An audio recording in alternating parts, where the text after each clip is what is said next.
കാഴ്ചയ്ക്ക് പരിമിതിയുണ്ടാകാം, പക്ഷേ അമീന് പരിമിതിയില്ല. അവൻ എഴുതുകയാണ്, മനസ്സിലെ ആശയങ്ങൾ കഥകളായി കടലാസിൽ പകർത്തി.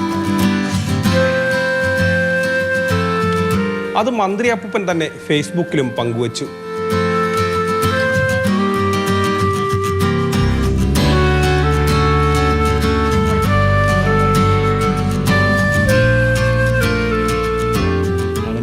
ബൈ ബർത്ത് തന്നെ അവൻ്റെ right eye vision near to 0 ആണ്.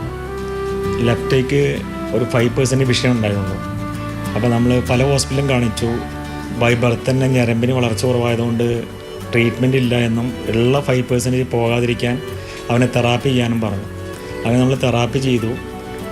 അതിനനുസരിച്ച് അവനുള്ള വിഷൻ വെച്ച് കാര്യങ്ങൾ മാനേജ് ചെയ്യാൻ ഏറെക്കുറെ നമ്മൾ പ്രാപ്തരാക്കി. പാലക്കാട് GLPS സ്കൂളിലെ സക്കീറ ബാനു ടീച്ചറാണ് അവൻ്റെ കരുത്ത്. അവൻ്റെ കഥകൾക്ക് പ്രോത്സാഹനമായി ടീച്ചറും സ്കൂളും ഒപ്പം നിന്നു. അവനെ ചേർത്ത് നിർത്തി. ടീച്ചേഴ്സും അവൻ്റെ സഹപാഠികളും ആ സ്കൂളും അല്ലെങ്കിൽ അവനിങ്ങനെ ആവില്ല. അതിൽ നമുക്ക് സ്കൂളിനോടും ടീച്ചേഴ്സും വളരെയധികം കടപ്പാടുണ്ട്. കാരണം വളരെ ആത്മാർത്ഥമായിട്ടാണ് ടീച്ചേഴ്സും അവൻ്റെ സഹപാഠികളും അവനോട് പെരുമാറുന്നത്. ബഹുമാനപ്പെട്ട മന്ത്രിയോട് നമ്മൾ കടപ്പെട്ടിരിക്കുന്നു. കാരണം നല്ല ഇത്രയും ചെറിയ കുട്ടികളെ ഇത്രയും നിസ്സാരമായൊരു കാര്യത്തെ അദ്ദേഹം പ്രോത്സാഹിപ്പിച്ചത് വളരെ ഒരു പോസിറ്റീവായിട്ട് നമുക്ക് തോന്നുന്നു. വലിയൊരു ഊർജ്ജമാണ് അവൻ്റെ മുന്നോട്ടുള്ള ജീവിതത്തിൽ. അവനെ പലരും ഇപ്പോൾ ഐഡൻറ്റിഫൈ ചെയ്യുന്നുണ്ട്.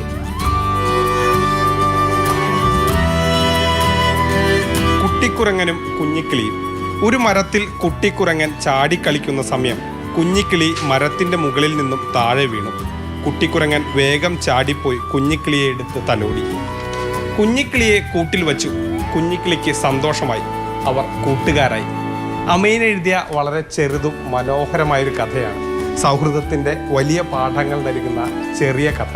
ഇനിയും ഒരുപാട് കഥകൾ എഴുതാൻ അമീന് കഴിയട്ടെ.